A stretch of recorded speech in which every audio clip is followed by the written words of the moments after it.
नमस्कार दोस्तों, कैसे हैं आप सभी लोग। उम्मीद करता हूँ शानदार, जिंदाबाद, जबरदस्त होंगे और पढ़ाई लिखाई में बिल्कुल मस्त होंगे। मैं कृष्णा सर आप सभी का स्वागत करता हूँ आपके इस प्यारे से प्लेटफॉर्म पे, जिसका नाम है यूनिक स्टडी विद कृष्णा में। तो हमने जो है 50 दिन 50 मैराथन सीरीज जो साइंस का स्टार्ट किया हुआ है, इसमें टोटल 11 लेक्चर ले लिया हुआ है। और जो कल वाला लेक्चर है उसके बारे में थोड़ा सा कहानी अब तक बता देते हैं। जो क्लास नंबर 11 था उसमें हमने एक चैप्टर स्टार्ट किया है। कौन सा? अध्याय 11 विद्युत यानी इलेक्ट्रिसिटी। उसका भाग 1 लिए हैं हम कल, और आज ये भाग 2 होगा। और उसके बाद लेक्चर जो है कल 11वां था, आज 12वां है। ठीक है, 10 लेक्चर में हमने टोटल प्रकाश से रिलेटेड जितनी भी चीजें होती हैं सबको बता दिया। अब विद्युत से रिलेटेड जितनी चीजें उसके बारे में डिस्कस कर रहे हैं, फिर चुंबक से रिलेटेड जितनी चीजें आएंगी उनके बारे में डिस्कस करेंगे, फिर फिजिक्स खत्म हो जाएगा। तो भाग 1 में जो कल हमने पढ़ाया था उसको बता देते हैं। इसमें सबसे पहले हम आपको बताए थे विद्युत क्या होता है, विद्युत के बारे में बताए थे। फिर विद्युत आवेश क्या होता है बताए थे। फिर आवेश 2 प्रकार के होते हैं बताए थे। फिर उसके बाद आगे की जो चर्चा हुई थी, विद्युत बल हुआ था। फिर आवेश संरक्षण सिद्धांत बताए थे, है ना, क्यू बराबर यानी। फिर बताए थे वैद्युत धारा क्या होती है, फिर वैद्युत क्षेत्र क्या होता है, फिर वैद्युत विभव क्या होती है, वैद्युत विभवांतर क्या होते हैं। इन सभी चीजों के बारे में बता दिया था। और आज देख लीजिए क्या क्या हम लोग पढ़ेंगे। तो आज हम लोग जो पढ़ेंगे वो हम पढ़ेंगे कि ओम का नियम क्या होता है और प्रतिरोध क्या होते हैं। फिर इसके बाद हम लोग पढ़ेंगे विशिष्ट प्रतिरोध क्या होती है। फिर प्रतिरोधों का संयोजन पढ़ेंगे, श्रेणी क्रम संयोजन, समांतर क्रम संयोजन। फिर इसके बाद हम आज ही के क्लास में डिस्कस करेंगे कि किलोवाट घंटा क्या होता है, विद्युत ऊर्जा क्या होती है, विद्युत शक्ति क्या होती है, और किलोवाट घंटा क्या होती है, इस पे न्यूमेरिकल्स कैसे कैसे बनते हैं, इन सभी के बारे में डिस्कस करेंगे। तो आइए शुरुआत करते हैं अगला टॉपिक। तो आइए हम लोग एक बहुत बेहतरीन इंपॉर्टेंट टॉपिक स्टार्ट करें, जिसका नाम है ओम का नियम। और ये ओम का नियम इतना ज़्यादा पूछा जाता है, इतना ज़्यादा पूछा जाता है कि आप पूछिए मत कितना ज़्यादा पूछा जाता है। तो आइए समझते हैं ओम का नियम है क्या। देखिए, लिखेंगे ओम का नियम, ओम नमः शिवाय का नियम। ठीक है, ओम्स लॉ इसको बोलते हैं, OHMS, ओम्स लॉ। अब है क्या, दो चीजों के बारे में ओम ने बताया था, उन्हीं दोनों चीजों के बारे में डिस्कस कर चुके हैं हम लोग। और अब ओम का नियम आपको समझ में आएगा। एक बताए थे धारा को लेके और एक बताए थे विभवांतर को लेके। उन्होंने कहा था ओम का नियम है क्या। अगर मान लेते हैं किसी चालक तार की, चालक तार आपको बता ही है जिसमें विद्युत धारा का प्रवाह बहुत आसानी से हो जाता है। ठीक है, वही चालक तार चालक कहलाता है। तो मान लेते हैं हम कोई चालक तार ले लेते हैं। ठीक है, उसकी भौतिक अवस्था अपरिवर्तित रखते हैं। भौतिक अवस्था का मतलब उसकी लंबाई और उसकी ताप दाब, ठीक है, मोटाई चौड़ाई, ये सब क्या हो, अपरिवर्तित रहे। यानी कि अगर तार लिए हैं, ठीक है, तो उसकी लंबाई निश्चित होनी चाहिए और हमेशा बदले ना। और ताप क्या होना चाहिए, कांस्टेंट होना चाहिए। जैसे रूम का टेम्परेचर, ये नहीं कि 10 डिग्री सेल्सियस 20 डिग्री सेल्सियस बदलता रहे। ठीक है, लंबाई भी नियत होनी चाहिए, निश्चित होनी चाहिए। तो अगर ऐसी होती है तो किसी भी परिपथ में जो बहने वाली धारा होती है उसमें उनके सिरों पर जो लगाया गया विभवांतर होता है उसके समानुपाती होता है ना। अभी परिभाषा लिखेंगे समझ में आ जाएगा।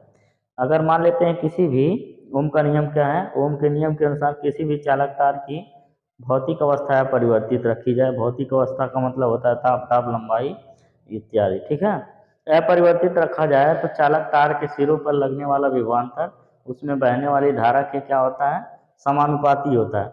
यानी जैसे जैसे धारा बढ़ेगा और जैसे जैसे विभव बढ़ेगा, या जैसे जैसे विभवांतर यानी विभव बढ़ेगा तब वैसे वैसे धारा बढ़ती रहेगी। ठीक है, आइए इसको हम छोटा सा एक एक्सपेरिमेंट से सीखते हैं।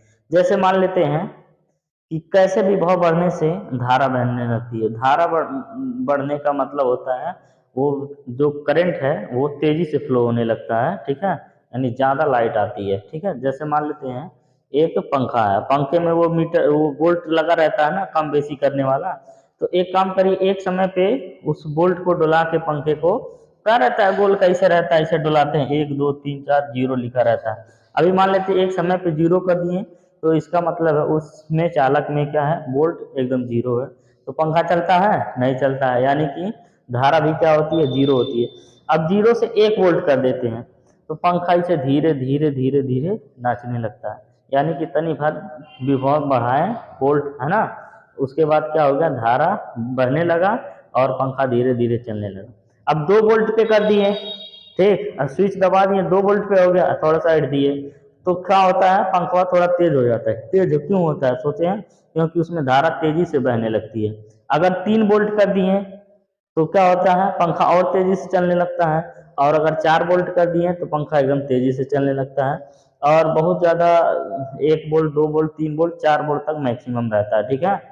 तो क्या हो रहा है यहाँ पे, हम क्या देख रहे हैं, जैसे जैसे वोल्ट को बढ़ा रहे हैं यानी विभवांतर को बढ़ा रहे हैं, ऐसे ऐसे क्या हो रही है, विद्युत धारा के मान में वृद्धि हो रही है। इस वजह से जो है लाइट तेजी से उत्पन्न हो रहा है और वो पंखा तेजी से चलने लग रहा है ना।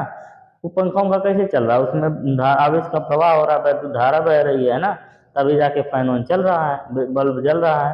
तो इससे यही किसने बताया था, ओम के नियम ने। अगर मान लेते हैं आप 2 ठो पंखा ले लिए हैं, ठीक है, ओम के नियम ने बताया था, देखिए ध्यान से क्या, 2 पंखा ले लेते हैं।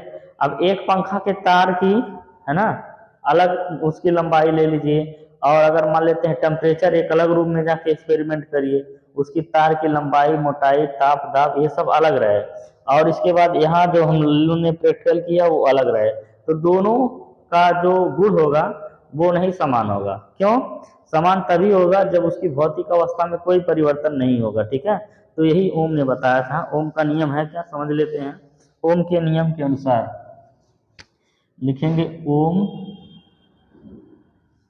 इस वाले पेन से लिखते हैं, ओम के नियम के अनुसार, ओम के नियम के अनुसार क्या है, चल रहा है अनुसार, यदि किसी यदि किसी चालक यदि किसी चालक तार की भौतिक अवस्था भौतिक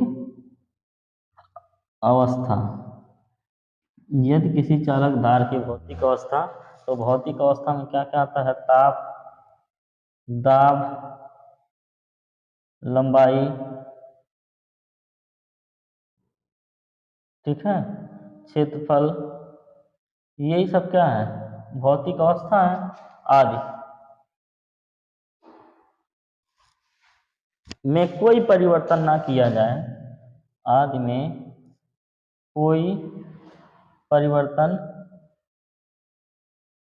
न किया जाए, न किया जाए तो न किया जाए तो चालक तार में बहने वाली धारा, चालक तार में बहने वाली धारा, चालक तार में बहने वाली धारा, चालक तार में बहने वाली धारा उनके सिरों पर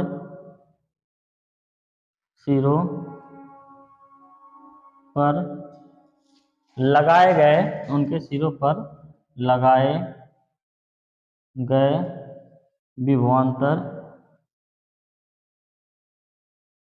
विभवांतर के समानुपाती होता है, विभवांतर के समानुपाती होता है, ठीक है, किसके, विभवांतर के समानुपाती होता है। यानी कि अर्थात जो आपका विभवांतर होता है V, इसके समानुपाती होता है I, ठीक है। यानी समानुपाती का मतलब होता है अगर एक ही बढ़ रहा है तो दूसरा भी बढ़ेगा। अब व्युत्क्रमानुपाती का मतलब होता है एक बढ़ रहा है तो दूसरा घटेगा। जैसे हम कहें स्पीड जो होता है, चाल बराबर दूरी बटे क्या होता है, चाल बराबर दूरी बटे समय, चाल बराबर क्या होता है, दूरी बटे समय। यानी कि किसी भी वस्तु का जितना ज़्यादा चाल रहेगा उतने ही दूरी वो लेगा, ठीक, वो उतना दूरी तय करेगा। इसी तरह किसी भी व्यक्ति का जितना ज़्यादा चाल रहेगा वो उतने कम समय लेगा, 1 बटे में, है ना। तो यानी कि ये व्युत्क्रमानुपाती है और ये क्या है, समानुपाती है। जितना ज़्यादा चाल बढ़ाते जाएंगे उतना ज़्यादा दूरी तय करेगा, ठीक है। और इसी तरह से जितना ज़्यादा चाल होगा उतने कम समय लगेगा। आई बात समझ में। तो ये चाल का व्युत्क्रमानुपाती होता है समय, और चाल का समानुपाती होता है दूरी। ऐसे यहाँ पे क्या है, जितना ज्यादा वोल्ट को हम बढ़ाते जाएंगे उतने ज्यादा धारा का मान बढ़ता जाएगा, है ना। अब इसको दिया किसने था, ओम ने, ठीक है। इस नियम को दिया किसने था, ओम ने। जब कोई भी नियतांक अगर हटता है, वो कोई प्रोपोर्शनल का चिन्ह हटता है तो कोई ना कोई नियतांक जरूर जुड़ जाता है। तो बराबर का चिन्ह लाएंगे तो v बराबर आर आई, ठीक है, आर आ जाएगा, जहां आर एक क्या है, नियतांक है, आर एक नियतांक है ना, आर एक नियतांक है। इसे क्या कहते हैं, प्रतिरोध कहते हैं, इसे प्रतिरोध कहते हैं। इसका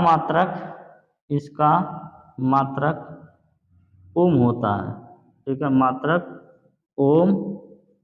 अब ओम को बनाते कैसे, इसे लोटा जैसे बनता है, उल्टा लोटा, ठीक है, इस तरीके से बनता है, ओम होता है, ठीक है।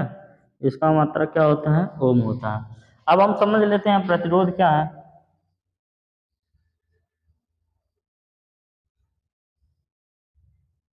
प्रतिरोध को समझ लेते हैं। चलिए, प्रतिरोध एक तरीके से आपका पड़ोसी है। प्रतिरोध एक तरीके से आपका क्या है, पड़ोसी है। जब आप कोई काम अच्छा करते हैं तो आपके मार्ग में क्या करता है, रुकावट उत्पन्न कर देता है, ठीक है। तो क्या है प्रतिरोध, किसी भी चालक तार में अगर धारा बह रही है, धारा के मार्ग में डाला गया रुकावट ही क्या कहलाता है, प्रतिरोध कहलाता है। प्रतिरोध किसी किसी चालक तार का वह गुण, क्या है, किसी चालक तार का वह गुण जो तार में प्रवाहित होने वाली धारा के मार्ग में अवरोध उत्पन्न करता है, अवरोध उत्पन्न करता है,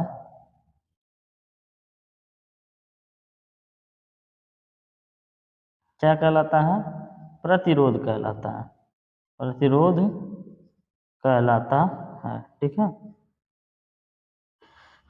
अब हम लोग जानते हैं V बराबर आई आर है, तो R बराबर क्या हो जाएगा, तो R बराबर हो जाएगा V बटे क्या हो जाएगा, I, ठीक है।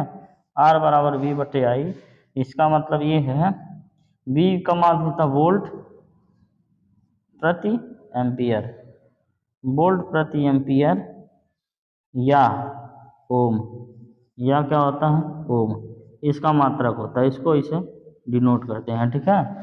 इसे किससे प्रदर्शित करते हैं, कैपिटल में R से प्रदर्शित करते हैं, इसे कैपिटल में R से प्रदर्शित करते हैं, ठीक, कैपिटल में R से प्रदर्शित करते हैं। इसका आइए एक हम डायग्राम समझ लेते हैं। जैसे मान लेते हैं एक चालक तार है, एक क्या है, चालक तार है। इस चालक तार को जोड़ दीजिए एक बैटरी से, ठीक है। ये एक प्लस में होता है, एक क्या होता है, माइनस में। जो धारा बहती है प्लस से माइनस की तरफ, जो धारा बहती है चालक तार में वो क्या होती है, प्लस से माइनस की तरफ होती है।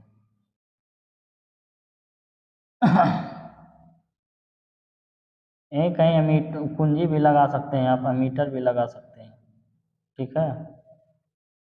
अब एक कुंजी भी आप लगा सकते हैं। तो इनके जो सिरों पे विभवांतर लगेगा, ये क्या है, बैटरी है। इनको सिरों पे जो विभवांतर लगेगा, ठीक, और ये जो बहने वाली धारा होगी, ये दोनों क्या होंगे, समानुपाती होंगे। क्या ना, वोल्ट बढ़ेगा तो धारा बढ़ेगी, और धारा बढ़ेगी तो वोल्ट बढ़ेगा, ठीक है। ये दोनों क्या है, एक समानुपाती हैं। और ये क्या है, आपका प्रतिरोध हो गया, ठीक है, R से प्रदर्शित करते हैं। यह एक ऐसी राशि है, यह है एक अदिश राशि है, अदिश राशि है, ठीक है। अब इसको मिटा के हम लोग समझते हैं कि जो धारा होता है, प्रतिरोध होता है, किन किन कारणों पर निर्भर करता है। ठीक है, चलिए इसको मिटाते हैं। देखिए अब क्या पढ़ना है कि विद्युत प्रतिरोध को प्रभावित करने वाले कारक। ठीक है, यानी कि कौन कौन से कारक हैं जो विद्युत प्रतिरोध को प्रभावित करते हैं, यानी कब विद्युत प्रतिरोध बढ़ेगा कब घटेगा, उसी को हम लोग समझेंगे। और जब इसको समझ लेंगे तो यहीं से एक विशिष्ट प्रतिरोध होती है, उसके बारे में हम लोग जानेंगे, क्योंकि यहीं से फार्मूला निकलेगा। जैसे ओम के नियम से प्रतिरोध निकला था, ऐसे जो है इन कारकों से निकलेगा विशिष्ट प्रतिरोध, और वो भी इम्पोर्टेंट होता है, ये भी इम्पोर्टेंट है, समझते हैं है क्या क्या कारक है। इसको हम एक एक्सपेरिमेंट से आपको समझाएंगे, घरेलू एक्सपेरिमेंट लेंगे। जैसे मोटर वोटर आप लोग चलाते हुए देखे होंगे, पानी वाला जो मोटर होता है, विद्युत प्रतिरोध को प्रभावित करने वाले कारक, पहला कारक होता है लंबाई, दूसरा कारक होता है अनुप्रस्थ काट का क्षेत्रफल। अनुप्रस्थ काट का क्षेत्रफल जैसे ये है, ठीक है, मान लेते हैं चालक तार है, इतना मोटा चालक तार है, फिर यही इसका अनुप्रस्थ काट का क्षेत्रफल होता है, चाहे इस साइड का चाहे, अगर इसे बीच में से इसे काट देते तो अनुदैर्ध्य हो जाता। अब ये क्या है, अनुप्रस्थ काट है। ठीक है, तो इसी अनुप्रस्थ काट का क्षेत्रफल, यही तो है क्षेत्रफल, तो इस पे निर्भर करता है कि नहीं, यानी कि साफ साफ समझिए तार की मोटाई पर निर्भर करता है कि नहीं। ठीक है, और ताप पर निर्भर करता है, और तार की प्रकृति, यानी तार कौन कौन सा, अलग अलग तार के लिए अलग अलग होगा। ठीक है, क्या सबसे पहला लंबाई है, इसको हम लोग समझ लेते हैं। जैसे मान लेते हैं आप घर में, ठीक, मोटर एक चलाते होंगे, मोटर से, ठीक है, जैसे मान लेते हैं आप लोग, चलिए ये समझते हैं, जैसे मान लेते हैं आप लोगों के घर में खेत बाड़ी होगा और मोटर वोटर चलाए होंगे या चलाए हुए देखे होंगे, तो खेत में तो कनेक्शन तो रहता नहीं है, खूब दूर से क्या करते हैं, लाइट लेके आते हैं, खूब दूर से लाइट लेके आते हैं। अब बताइए मोटर अगर है, ठीक है, अगर उसका जो तार लेते हैं हम कैसा लेते हैं, बहुत मोटा रहता है, केबल रहता है, पतला सा तार रहता नहीं है ना, उसका रीजन अभी समझाएंगे।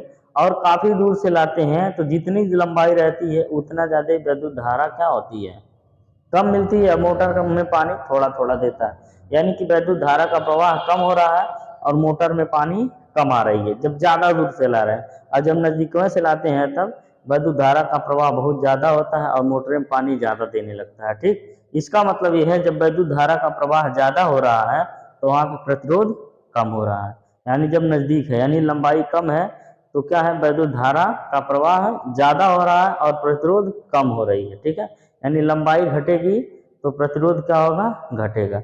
अगर मान लेते हैं और लंबा तार ले लेते हैं तो विद्युत धारा कम प्रवाहित होगा और प्रतिरोध बढ़ जाएगा। तो इसका मतलब तार की लंबाई जैसे जैसे बढ़ रही है ऐसे ऐसे क्या हो रहा है, प्रतिरोध बढ़ता जा रहा है। अब दूसरा देखते हैं, अब एक पतला तार ले लीजिए, एक मोटा तार ले लीजिए, बताइए पतले तार में ज्यादा धारा बहेगी कि मोटे तार में ज्यादा धारा बहेगी। जैसे एक केबिल ले लीजिए, एक ही पतला सा तार ले लीजिए, केबिल में धारा बहुत ज्यादा बहेगी, मोटर तभी चलेगा, आप पतरका तार से चलेगा, बिल्कुल नहीं चलेगा। ठीक है, तो इसका मतलब है जितना तार का मोटा होगा उसमें उतनी धारा बहेगी, है ना, जितना क्षेत्रफल बढ़ेगा धारा उतनी ज्यादा बढ़ेगी। अब जब धारा बढ़ेगी तो प्रतिरोध कम होगा। ठीक, तो इससे ये पता चल रहा है कि प्रतिरोध अगर कम हो रहा है तो क्षेत्रफल बढ़ रही है। ठीक है, यानी क्षेत्रफल के बढ़ने से प्रतिरोध कम हो रहा है लेकिन धारा बढ़ रहा है। तो दो चीजें हम लोग समझ लिए, लंबाई बढ़ रही है तो प्रतिरोध का मान बढ़ेगा और धारा का मान घटेगा, और क्षेत्रफल बढ़ रहा है तो धारा का मान बढ़ेगा और प्रतिरोध का मान घटेगा। और ताप पे देखते हैं, अगर उसमें ताप दे देते हैं, किसी भी चालक तार में ताप दे देते हैं तो ये एक्सपेरिमेंटली इसको देखा गया है, प्रतिरोध बढ़ जाता है। ठीक है, क्या होता है, प्रतिरोध बढ़ जाता है। तार की प्रकृति पर, तार की प्रकृति क्या होता है, यानी तार कैसा है, जैसे एल्यूमिनियम का तार है, चांदी का तार है, लोहे का तार है, इस तरीके का, है ना। तो तार की प्रकृति क्या होती है, प्रकृति पर भी निर्भर करती है। तो कैसा तार है उसके अकॉर्डिंग धारा के मान में बढ़ोतरी होती है और प्रतिरोध के मान में कमी बेसी होती है। तो यही चार कारक हैं। पहला क्या है, लंबाई पे, तो इसको लिखेंगे, यदि किसी चालक तार की लंबाई, यदि किसी चालक तार की लंबाई बढ़ती है तो प्रतिरोध प्रतिरोध का मान भी क्या होता है, बढ़ता है, ठीक, बढ़ता है, अर्थात आर प्रोपोर्शनल एल, ठीक, समीकरण 1 मान लीजिए। अब आपको बताया है तार की मोटाई यानी अनुप्रस्थ काट का क्षेत्रफल अगर बढ़ता है तो क्या होती है, तो प्रतिरोध कम होती है। यदि किसी तार के चालक तार का अनुप्रस्थ काट का क्षेत्रफल, अनुप्रस्थ काट का अनुप्रस्थ काट का क्षेत्रफल बढ़ता है तो प्रतिरोध क्या होता है, प्रतिरोध कम होता है, ठीक। जैसे ये चालक तार है पतला सा, इसकी लंबाई ये है, ठीक है। अब इसमें जो प्रतिरोध होगा वो क्या हो जाएगा, बढ़ेगा जैसे जैसे तार बढ़ेगा। अगर मान लेते हैं ये आपका एक चालक तार है, ये कम लंबा था तो क्या थी, प्रतिरोध ज़्यादा थी, और लंबाई अगर कम, मोटाई बढ़ा दी है तो प्रतिरोध क्या हो गया, कम हो गया, ये चालक तार, ठीक है। तो यही है अनुप्रस्थ काट का क्षेत्रफल, एरिया बढ़ गया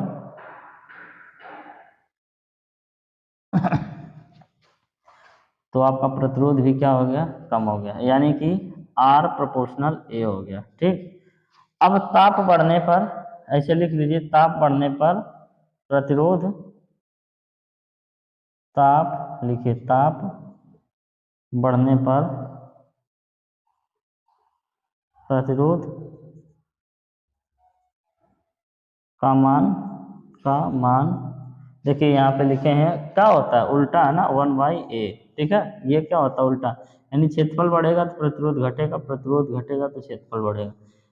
प्रतिरोध का मान बढ़ता है, जैसे जैसे ताप बढ़ाएंगे वैसे वैसे प्रतिरोध का मान क्या होगा, बढ़ता है, ठीक है। तार की प्रकृति पर निर्भर करता है ना। लिखेंगे अलग अलग चालक तार के लिए, अलग अलग चालक तार के लिए, अलग अलग धातु के चालक तार के लिए, अलग अलग धातु के चालक तार के लिए, चालक तार के लिए प्रतिरोध क्या होता है, प्रतिरोध अलग अलग होता है, प्रतिरोध अलग अलग होता है, ठीक है, अलग अलग होता है। अब यहाँ से हम लोग क्या करेंगे, देखिए लिखेंगे समीकरण 1 तथा 2 से, समीकरण 1 तथा 2 से, यहीं से हम लोग समझेंगे विशिष्ट प्रतिरोध होता क्या है। समीकरण 1 और 2 से हम समीकरण 1 में लिखे हैं R प्रोपोर्शनल L, और समीकरण 2 में लिखे हैं R प्रोपोर्शनल 1/A। तो जब इन दोनों को मिलाएंगे तो R प्रोपोर्शनल L क्या हो जाएगा, A हो जाएगा, और R इक्वल टू, है समीकरण 1 है समीकरण 2 है, तो जब समीकरण 1 और 2 से मिलाएंगे तो R equal to rho L बटे। अभी आपको बताए हैं कि जब कोई प्रोपोर्शनल का चिन्ह हटता है तो कोई ना कोई नियतांक जुड़ जाता है। तो यहाँ प्रोपोर्शनल का चिन्ह हटा तो यहाँ पे रो एक नियतांक जुड़ गया, जहाँ रो एक क्या है, नियतांक है जिसे चालक तार का विशिष्ट प्रतिरोध कहते हैं, जिसे चालक तार का विशिष्ट प्रतिरोध कहते हैं, जिसे चालक तार का विशिष्ट प्रतिरोध कहते हैं, ठीक है। अब इसका हम लोग परिभाषा लिख लेते हैं और मात्रक को वहीं से समझ में आएगा, ठीक है। अब क्या करते हैं, परिभाषा लिखते हैं। कैसे लिखेंगे, अगर ये है R बराबर रो L बाई ए, यानी R बराबर है रो L बाई ए, तो यहाँ से A उधर जाएगा, R A बटे L और बराबर क्या हो जाएगा, रो, होगा कि नहीं, रो R A बटे L, ठीक है। तो यही तो है विशिष्ट प्रतिरोध।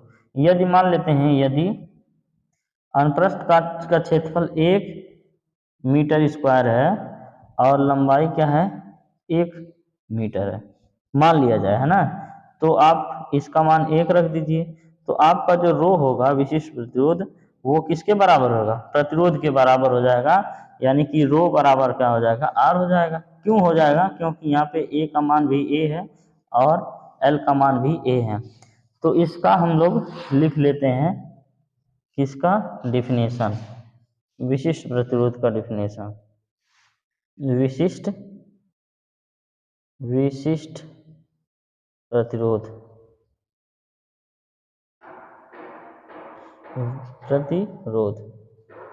ठीक।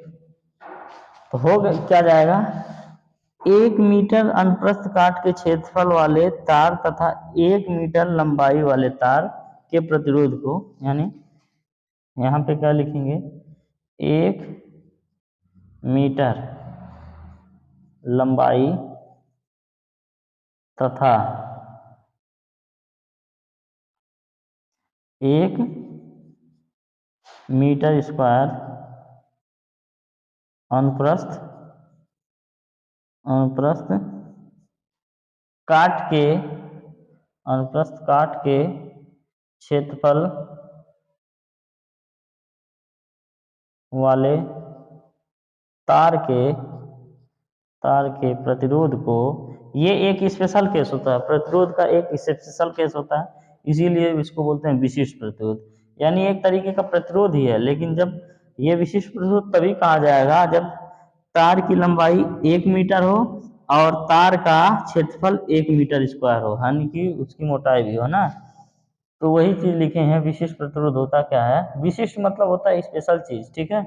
1 मीटर लंबाई तथा 1 मीटर स्क्वायर अनुप्रस्थ काट के क्षेत्रफल वाले तार के प्रतिरोध को, यानी ये प्रतिरोध ही है, ठीक है, तार के प्रतिरोध को क्या कहते हैं, विशिष्ट प्रतिरोध कहते हैं, विशिष्ट प्रतिरोध कहते हैं।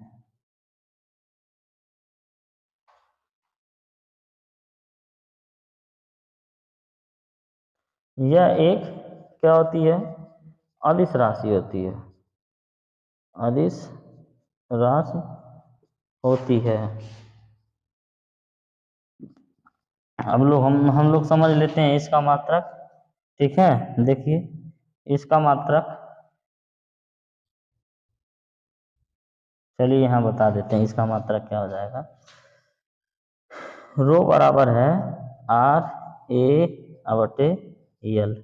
ए का मात्रक होता है ओम, ठीक, ए का मात्रक होता है ओम, और ए का मात्रक, आर का मात्रक ओम हो गया, और ए का मात्रक हो गया मीटर स्क्वायर, और एल का मात्रक हो जाता है मीटर। मीटर से मीटर कट जाता है तो क्या बचता है, रो बराबर ओम और मीटर।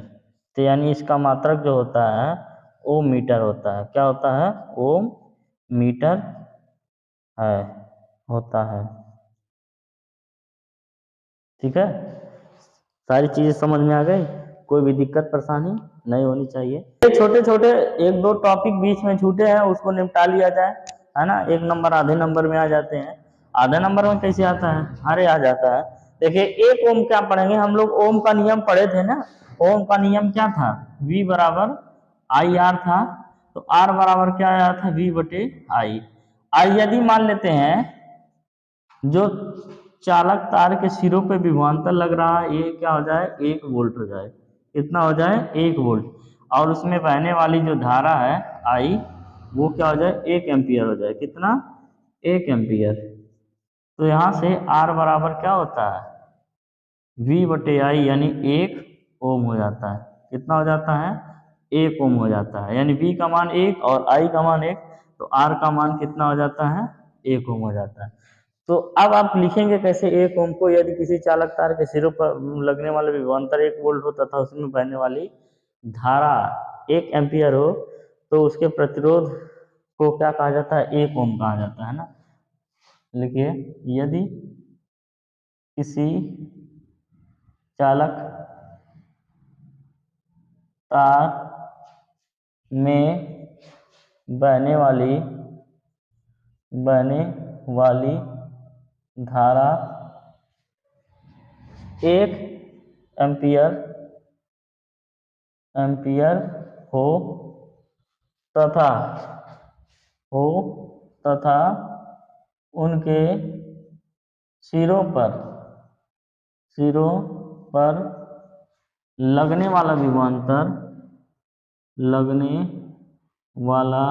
विभवांतर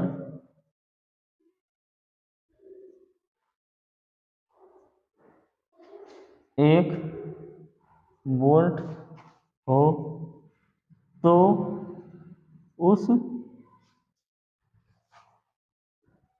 चालक तार के प्रतिरोध को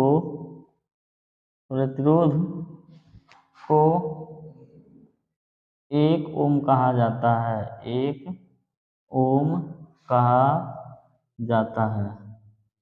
ठीक, यानी कि एकदम आसान है। V का मान 1 वोल्ट ले लीजिए और I का मान 1 एम्पियर ले लीजिए, तो R बराबर 1 ओम हो जाएगा, वही है। अब है विद्युत चालकता। विद्युत प्रतिरोध आप पढ़े थे ना, जो विद्युत प्रतिरोध का व्युत्क्रम होता है वही क्या होता है, विद्युत चालकता। एकदम आसान है। विद्युत प्रतिरोध के व्युत्क्रम को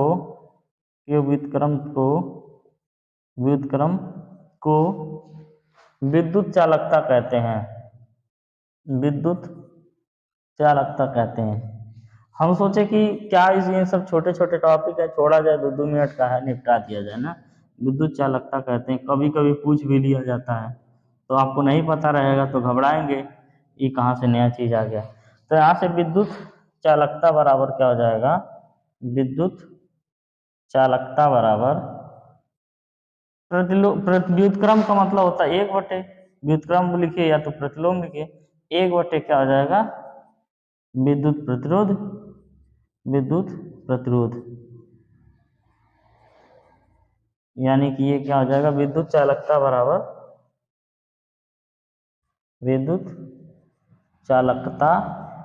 बराबर हो जाएगा 1/, प्रतिरोध यानी कि R।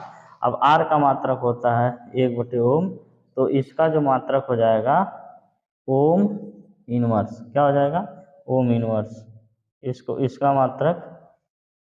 इसका मात्रक ओम इनवर्स या महो, MHO होता है। ठीक है, महो भी बोलते हैं, माहो नहीं हो जो लगता है, माहो नहीं, महो। ठीक, ओम इनवर्स। अब विशिष्ट चालकता क्या है, ये भी आसान है। विशिष्ट प्रतिरोध का व्युत्क्रम विशिष्ट चालकता कहलाता है, तो लिख लेते हैं, विशिष्ट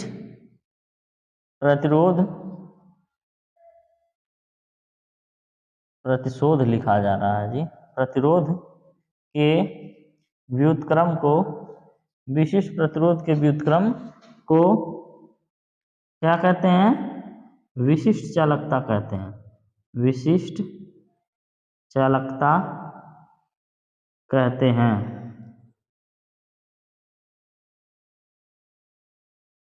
ठीक, विशिष्ट चालकता कहते हैं। इतनी बातें समझ में आई होगी। तो यहाँ से विशिष्ट प्रतिरोध बराबर क्या हो जाएगा, विशिष्ट चालक प्रतिरोध कह रहे हैं, विशिष्ट चालकता बराबर 1/, क्या हो जाएगा, विशिष्ट प्रतिरोध, 1/, विशिष्ट प्रतिरोध, 1/, विशिष्ट प्रतिरोध। होगा कि नहीं होगा, जरूर होगा। तो 1/, विशिष्ट प्रतिरोध, इसका यानी कि 1/रो हो जाएगा। तो रो का मात्रक क्या है, 1/ओम मीटर होता है ना। ओम क्या होता है, ओम मीटर। तो ये क्या हो जाएगा, ऊपर जब जाएगा ओम मीटर इनवर्स हो जाएगा, ओम मीटर इनवर्स हो जाएगा, है ना। ये किसका मात्रक हो जाएगा, विशिष्ट चालकता का और विद्युत चालकता और 1 ओम। ये छोटे छोटे परिभाषा है, एक एक नंबर में पूछ लिए जाते हैं, तो हमने बता दिया। अब जो मेन परिभाषा है एग्जाम, वो डेरिवेशन है, उसको हम लोग करते हैं। उसका डेरिवेशन भी आता है और उसका परिभाषा भी आता है और उसके सवाल भी आते हैं। तो इस दृष्टि से ये जो अगला टॉपिक है वो बहुत इंपॉर्टेंट है। ठीक है, चलिए उसको करते हैं। तो देख रहे हैं अब हम लोग क्या पढ़ने जा रहे हैं, प्रतिरोधों का संयोजन। ठीक है, इसको इतना हाईलाइट क्यों कर रहे हैं, क्योंकि ये काफी इंपॉर्टेंट है, इसको हम लोग समझते हैं। यानी कि प्रतिरोध को जोड़ते कैसे हैं, एक प्रतिरोध है तो भाई काम चल जा रहा है, 2 प्रतिरोध, 3 प्रतिरोध, 4 प्रतिरोध रहे, उनको जोड़ते कैसे हैं, उससे हम फार्मूला निकालेंगे, फिर इसके बाद कई सारे प्रतिरोधों को जोड़ जोड़ के सवाल भी करेंगे। तो आइए हम लोग सबसे पहले पढ़ते हैं।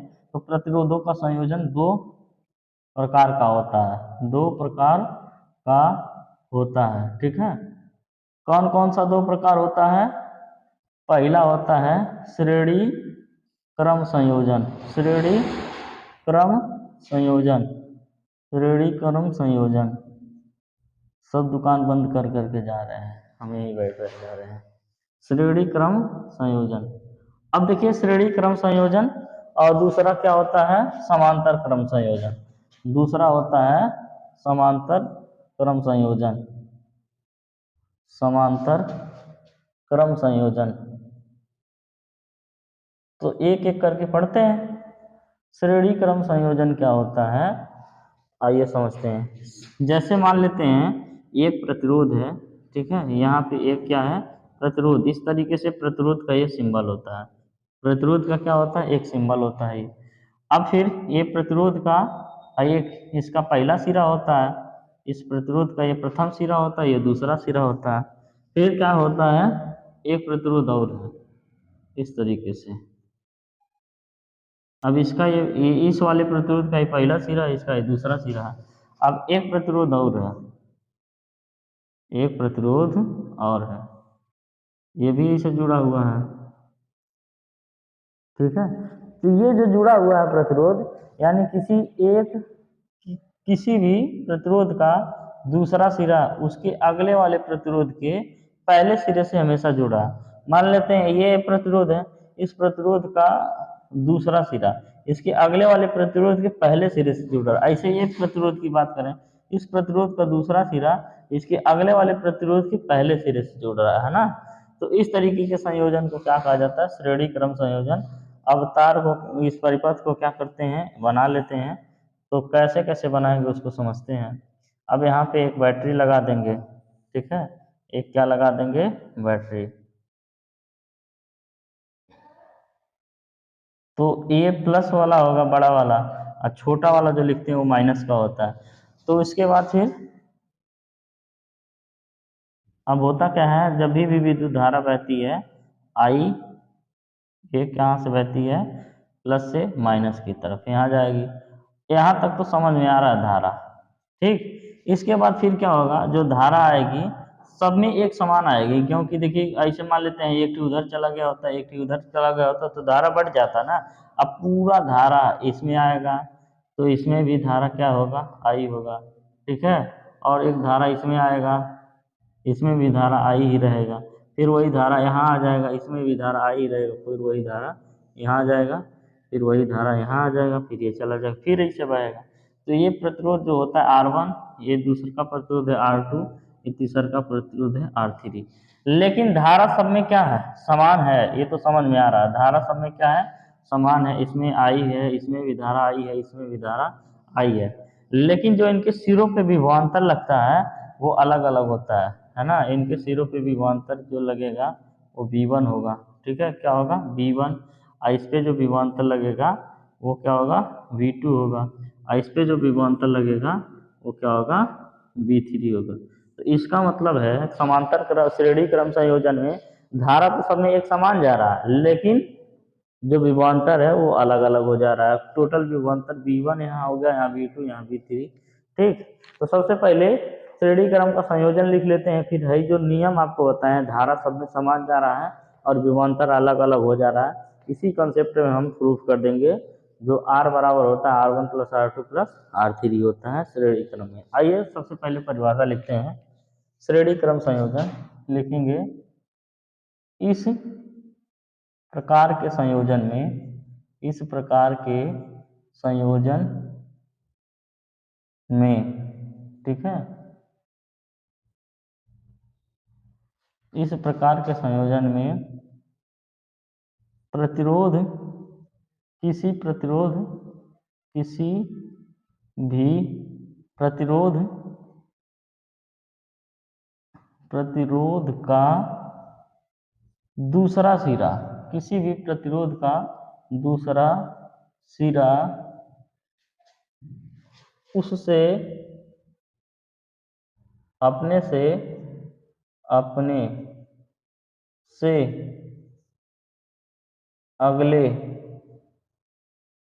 प्रतिरोध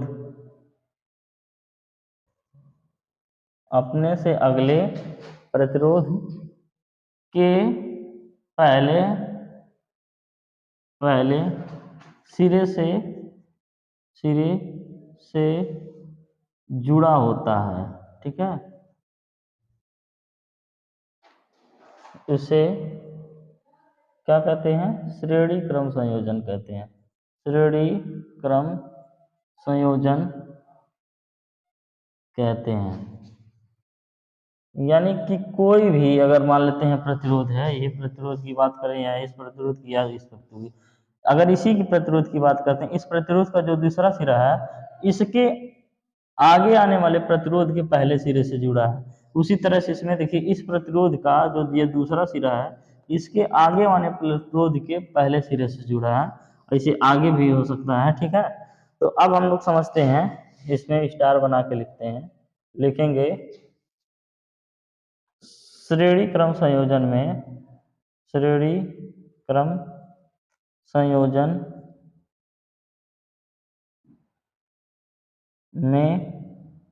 सभी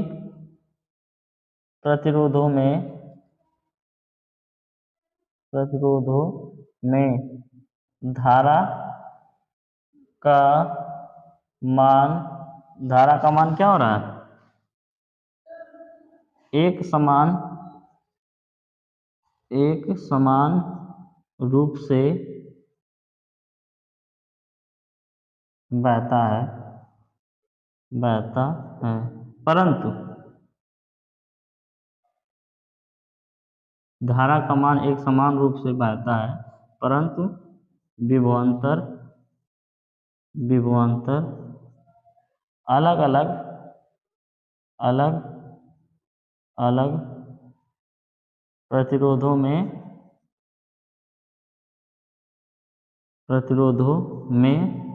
बढ़ जाता है ना। अतः लिखेंगे, अतः कुल प्रतिरोध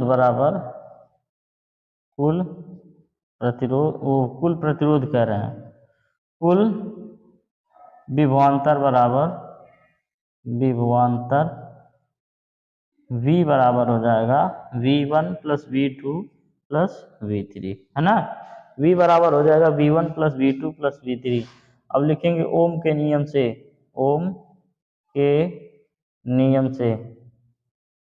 तो V बराबर क्या होता है? ओम के नियम से V बराबर होता है IR, होता है ना। तो यहाँ से V बराबर क्या हो जाएगा? IR। यहाँ से V1 बराबर क्या हो जाएगा? IR1। यहाँ से IR2, यहाँ से IR3। अब देखिए I1 क्यों नहीं कर रहे हैं? क्योंकि हमको पता है जो हमारा धारा है सब में I है। ठीक है, तो यहाँ से आप लिख दीजिए IR बराबर, सब में से I कॉमन कर लीजिए, बचेगा क्या? R1 plus R2 plus R3। ठीक, अब I से I मर जाए तो R बराबर हो जाएगा R1 plus R2 plus R3। तो इस तरह से R का मान क्या मिल गया आपको? R बराबर R1 plus R2 plus R3। अब R का मान जो आपको मिला यही तुल्य प्रतिरोध है। अतः तुल्य प्रतिरोध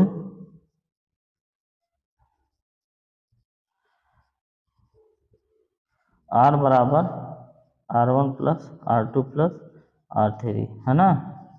दिस इज योर तुल्य प्रतिरोध निकालने के लिए आपको आएगा। ये हो गया पूरा। अगर आप लिखेंगे तो आपको नंबर मिलेगा, ऐसे लिखना पड़ेगा। श्रेणी क्रम इस प्रकार के संयोजन में क्या होता है? किसी भी प्रतिरोध का दूसरा सिरा अपने से अगले प्रतिरोध के पहले सिरे से जुड़ा होता है, यानी अपने से आगे आने वाला जो प्रतिरोध होगा उसके पहले सिरे से जुड़ा रहेगा, उसे श्रेणी क्रम संयोजन कहते हैं। और हम आपको बता दिए कि धारा क्या हो रही है, सब में एक समान रूप से जा रही है। अगर इधर गया रहता, इधर गया रहता तो धारा बढ़ जाता, लेकिन यह विभवांतर क्या हो रहा है, बढ़ जा रहा है, सब में अलग अलग हो जा रहा है। ठीक है, तो इस तरीके से सभी प्रतिरोधों में धारा का मान एक समान रूप से बहता है, परंतु विभवांतर अलग अलग प्रतिरोधों में बढ़ जाता है। तो जब बढ़ गया तो कुल विभवांतर V बराबर क्या हो गया, एम में V1 हो गया, एम में V2 हो गया, एम में V3 हो गया। तो ओम के नियम से V बराबर आई आर होता है, इसमें लिख दी I R, I R one है, आई आर टू है, आई आर थ्री। अब I1 क्यों नहीं किए, क्योंकि ये क्या है, एक समान है। ठीक, तो यही है। अब हम लोग पढ़ते हैं श्रेणी क्रम संयोजन के आगे समांतर क्रम संयोजन। दूसरा क्या पढ़ेंगे, समांतर क्रम संयोजन। चलिए देखिए, दूसरा है समांतर क्रम संयोजन, समांतर क्रम संयोजन। अब देखिए होता क्या है समांतर क्रम संयोजन। इस प्रकार के संयोजन में देखिए कैसे कैसे सब जुड़े रहते हैं। जैसे मान लेते हैं यहाँ से एक प्रतिरोध है, ठीक, ये पैरेलल जुड़ा रहेगा, एक प्रतिरोध, इसको इधर ले आइए, इसको इसे लेके जाइए। अब ये कैसे सीधा जा रहा है, अब एक इधर नीचे लेके आइए, इसको यहाँ लेके आइए। अब ये जो है तीनों देखिए एक पैरेलल है, ठीक है, ये R1 है, ये R2 है, ये R3 है। यानी कि सभी प्रतिरोधों का पहला सिरा एक जगह जुड़ा रहेगा और सभी प्रतिरोधों का दूसरा सिरा एक जगह जुड़ा रहेगा, ठीक है, एक साथ जुड़ा रहेगा। तो उसी प्रकार के संयोजन को क्या कहते हैं, श्रेणी क्रम संयोजन। इसमें भी आप लगा सकते हैं बैटरी वगैरह वगैरह जो भी लगता होता है। ठीक, ये प्लस है, ये क्या है, माइनस है। अब ये धारा जा रही है, ये क्या जा रही है, धारा जा रही है। अब यहाँ से जब धारा जाएगी तो कुछ धारा इधर आ जाएगी, मान लेते हैं I1, कुछ धारा हमें बढ़ जाएगी, मान लेते हैं I2, कुछ धारा हमें बढ़ जाएगी I3। तो फिर ऐसे आएगी इसमें इसमें इसमें, ठीक है, I1, I2 और I3। फिर यहाँ पे क्या हो जाएगा, सब तीनों मिलके ये I हो जाएगा, फिर यहाँ भी ये I आ जाएगा। ठीक है, इस तरीके से ये टोटल जो I धारा है वो I1, I2 और I3 में बट गया। ठीक, तो इसमें हम देख रहे हैं धाराएं क्या हैं, अलग अलग प्रतिरोध के लिए अलग अलग बढ़ जा रही हैं, लेकिन जो विभवांतर होता है इस पे भी V है, इस पे भी V है और इस पे भी V है, तीनों में विभवांतर V ही होता है। ठीक है, तो अब समझते हैं इसको लिखेंगे कैसे, लिखेंगे इस प्रकार के संयोजन में, इस प्रकार के संयोजन में, प्रकार के संयोजन में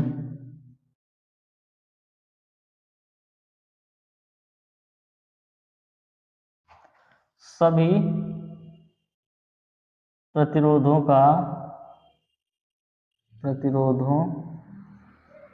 का पहला सिरा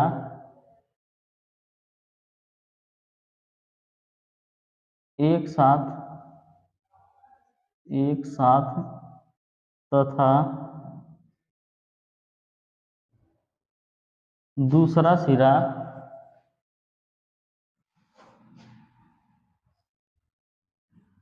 एक साथ जुड़ा होता है। पहला सिरा एक साथ और दूसरा सिरा एक साथ जुड़ा होता है, जुड़ा होता है। ठीक है, तो यही क्या कहलाता है, इसे समांतर क्रम संयोजन कहते हैं।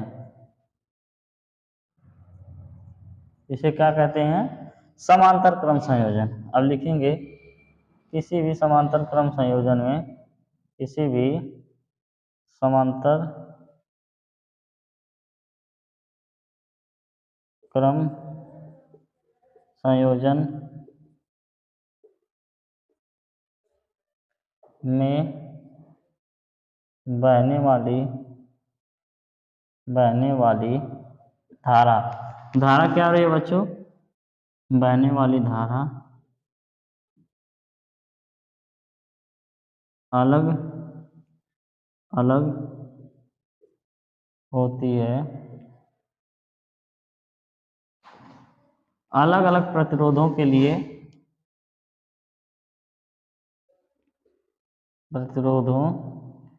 लिए क्या होती है, अलग अलग होती है, अलग अलग होती है।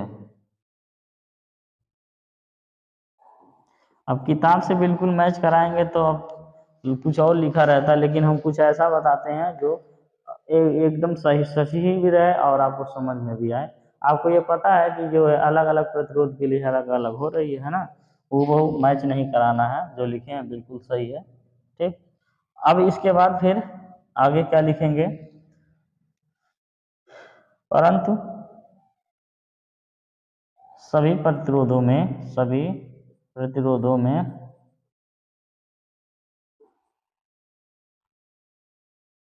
विभवांतर क्या होता है, विभवांतर समान होता है, विभवांतर समान होता है। ठीक, तो यहाँ से लिखेंगे कुल धारा, कुल बहने वाली धारा, बहने वाली धारा I बराबर क्या हो जाएगा, I1 है, ये I2 है, ये I3, I1 plus I2 plus I3 होगा कि नहीं होगा। अब लिखेंगे ओम के नियम से, ओम के नियम से, ओम का नियम क्या था, V बराबर IR था, और I बराबर क्या था, V बटे R था कि नहीं।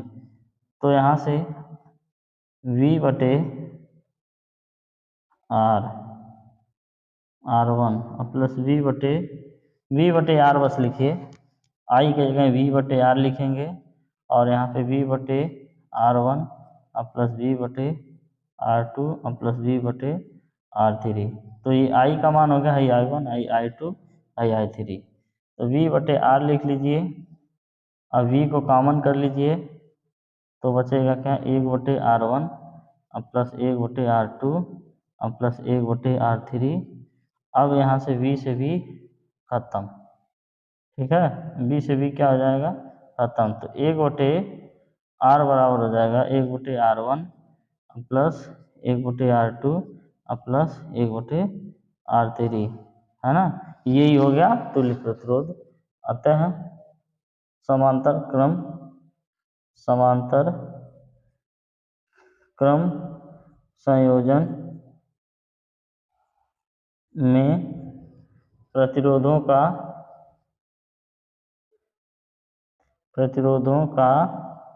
तुल्य प्रतिरोध, प्रतिरोधों का तुल्य प्रतिरोध 1/R बराबर 1/R1 plus 1/R2 plus 1/R3। ठीक है, यही तो है, यही तो लाना था। ठीक, आ गया। अब दो टॉपिक और है, एक है किलोवाट घंटा और ऊर्जा यानी कि, और दूसरा है क्या, सामर्थ्य या शक्ति। ठीक है।